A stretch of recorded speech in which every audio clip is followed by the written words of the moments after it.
to interview Connor. Okay. Hello. I don't know what to say though. My name is Connor. I'm in your health class. Word. Yeah. Are you wearing lipstick today? Do you have your extensions in? No. Yeah, but you can't see it. I would have welts and I was gonna be like, what the fuck are you doing? What are you doing?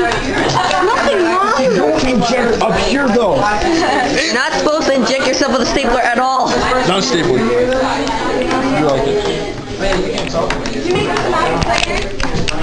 Alright. Oh my god, I want that. Alright, I started already. In bio, you found us on sale this really cool shot.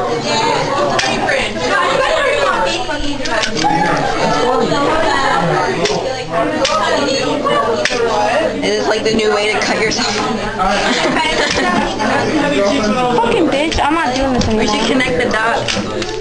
How do I stop this?